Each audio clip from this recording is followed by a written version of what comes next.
Bonjour, chers tous, chers compatriotes. Vous êtes sur Footibit TV, donc ma plateforme qui me permet de d'échanger avec vous. Bon, du moins, peut-être pas forcément échanger, mais de vous partager mes idées, mes opinions sur l'actualité au Gabon et aussi parfois de vous partager les moments de ma vie privée. Voilà, donc je suis votre humble serviteur, Fouti Boulanga Mouleka, plus connu par Fouti Bi, parfois Fouti Bi Mouleka, c'est selon, voilà, soit Bi comme lettre, donc comme to be, ou encore Bi abrégé, donc B. Point, pour donc parler de votre humble serviteur, plus connu aussi par Mister B au pays. Alors, le propos de ce jour, c'est pour, comme je vous l'avais promis, on parlerait de la digitalisation, j'y arrive, de l'enseignement au Gabon, une autre décision qui avait été prise lors du Conseil des ministres du 5 janvier 2025. Oui.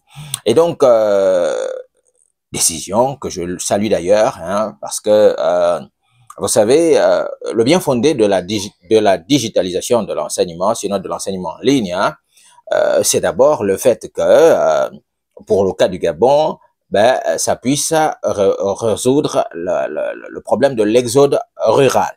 Voilà. Donc, je pense que grâce à la digitalisation, voilà, le premier avantage, c'est que chacun, une fois inscrit en ligne pour sa formation, peut rester dans son village ou dans sa ville dans laquelle il vit régulièrement pour suivre des formations comme si ce dernier était dans une salle de classe. La question qu'il faut se poser, c'est que quel est le modèle finalement, le modèle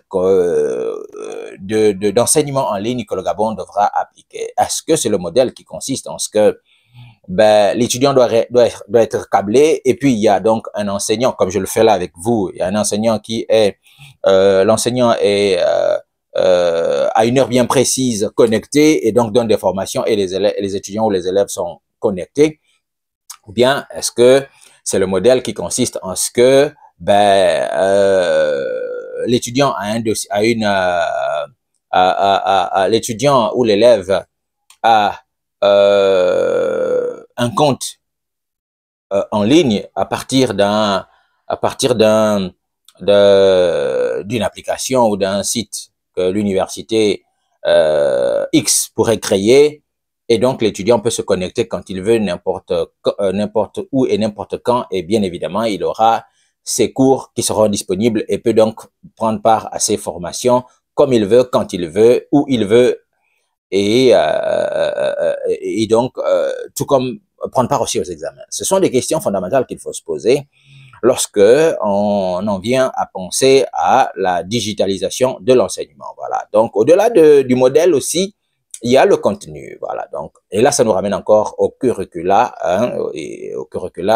en fonction des domaines d'expertise, des domaines de formation, et puis aux objectifs finalement que ça signe le Gabon dans son projet d'éducation. Voilà. Pourquoi forme-t-on les jeunes au Gabon? Pourquoi recycle-t-on les adultes au Gabon? C'est à quelle fin? C'est pour quel objectif? Est-ce que c'est juste pour avoir des gros diplômes ou bien c'est pour répondre aux besoins de la société gabonaise lorsqu'on devient des travailleurs, des experts, etc.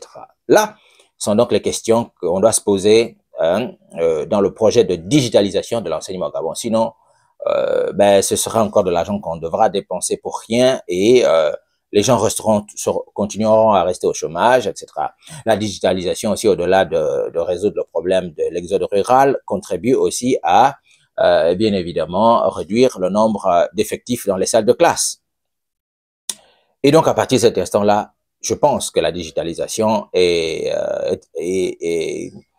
une bonne chose pour le système éducatif gabonais. La digitalisation aussi permet, par exemple, à vos humbles serviteurs que nous sommes, le cas de votre humble serviteur que je suis, Fouti Boulanga Mouleka, par exemple, en tant qu'enseignant, d'enseigner en vivant aux États-Unis. Voilà. Maintenant, la question qu'il faut se poser, c'est que lorsqu'on recrute, par exemple, quelqu'un comme votre humble serviteur en tant qu'enseignant, peut-être soit d'université, soit de lycée et collège, en vivant aux États-Unis ou en vivant ailleurs qu'au Gabon, et même pourquoi pas sur place au Gabon, la personne peut être enseignant au niveau du Gabon et puis vivre, par exemple, le gars, il enseigne à l'université au Mabongo en ligne, mais il vit, par exemple, à Mayumba ou à Tibanga. C'est tout cela, en fait, le bien fondé de la digitalisation. La question est donc, est-ce que les salaires des enseignants, du personnel que vous allez recruter, qui vit dans des régions différentes que le Gabon, est-ce que les salaires correspondront finalement à la grille salariale du Gabon ou les salaires devront correspondre à la grille salariale du pays dans lequel l'enseignant vit?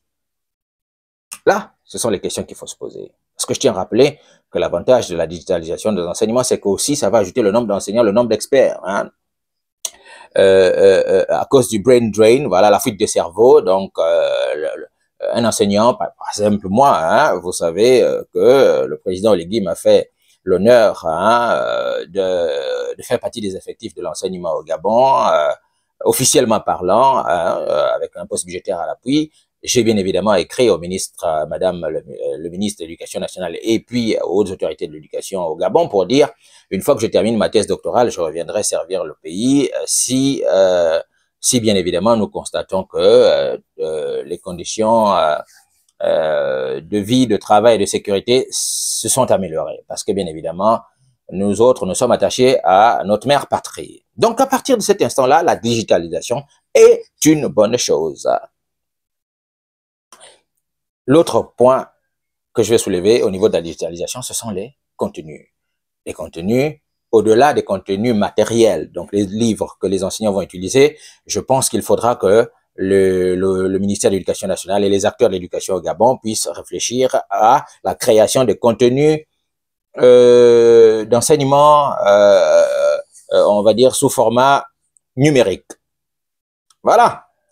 C'est-à-dire, par exemple, moi, mon cours d'anglais ou bien mon cours de gestion touristique, ben, je l'enregistre au départ. Ensuite, je le mets à disposition des étudiants à partir d'un lien dans le site internet ou bien sur YouTube. Et puis, les étudiants, ben, se forment en le regardant à n'importe quelle heure. Ce sont toutes ces réflexions-là. Il faudra donc une budgétisation pour financer justement la recherche des enseignants pour que ces derniers créent des formats digitaux qui peuvent être utilisés n'importe où, n'importe quand, à n'importe quel moment par les étudiants, que ce soit des étudiants professionnels ou encore des étudiants ordinaires. Ces réflexions-là devront effectivement être prises en compte par ceux-là qui réfléchissent sur la digitalisation de l'enseignement au Gabon. Mon propos du jour ne va pas être long. Je pense que j'ai fait le tour de la question. Si vous avez des questions à me poser, n'hésitez pas hein, dans les commentaires sur Facebook ou sur YouTube, TikTok, etc. de poser vos questions. Je me ferai aise de les répondre avec le peu de bagage intellectuel et d'expérience que j'ai pour que notre pays puisse avancer. C'était votre humble serviteur, Fouti Boulanga Mouleka, sinon Fouti B Mouleka ou encore Mr. B depuis Chicago aux États-Unis. Nous sommes en janvier 2025. Allez, à très bientôt. N'oubliez pas d'acheter mes livres sur Amazon. Voilà, ce sont des livres très intéressants. Voilà, j'ai d'ailleurs deux livres de manuels scolaires. Voilà, mais conçus précisément pour les programmes spécifiques que l'on dénomme les clubs d'anglais, mais qui peuvent être adaptés bien évidemment aussi dans les salles de classe. Allez, à très bientôt. Je vous aime. Bye bye.